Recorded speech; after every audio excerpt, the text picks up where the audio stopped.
car-on-car pileups. Almost daily I see it as I go in and again as I come home. A seatbelt stops you from being thrown through the windshield in the case of a really serious accident. And serious accidents and sudden stops aren't quite as infrequent as you might think, especially if you drive on the highways or the freeways, expressways around the country.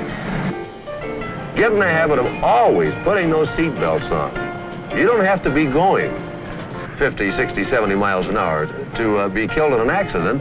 Most traffic deaths, statistics show, happen at speeds of 40 miles an hour or below, within a 25-mile radius of your own home.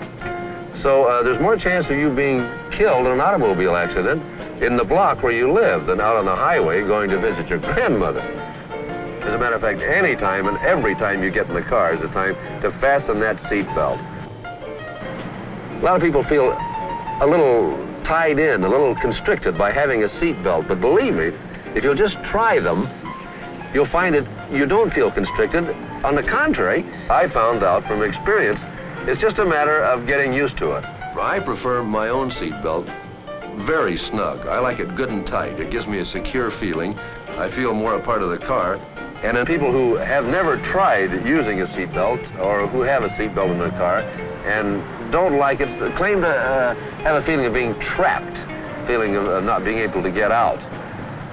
But most of these same people have taken airplane trips many, many times and have used seat belts.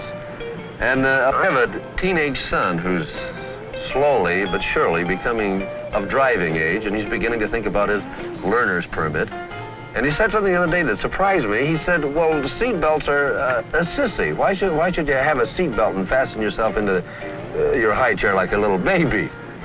And I pointed out to him that some of the racing drivers, all of the racing drivers, and the world's famous racing drivers in the sports cars and at Indianapolis wouldn't even start their motors without being firmly rooted to that car with a safety belt.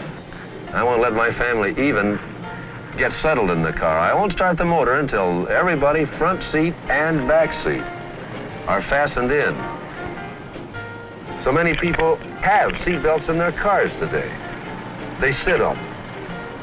I've heard the joke said that I like seat belts all right, but they're so uncomfortable to sit on. So many cars are equipped with seat belts today. People don't use them. Having them is one thing. Using them is another. I can give you a good suggestion if you would like to learn the value of seat belts. Have an accident sometime. I had one. I head-on collision with a stone wall. I was doing about 50 miles an hour, more than I should say. I went into a slide headed west, right at the peak of a very sharp curve near UCLA, and lost control of the car. I couldn't straighten it out.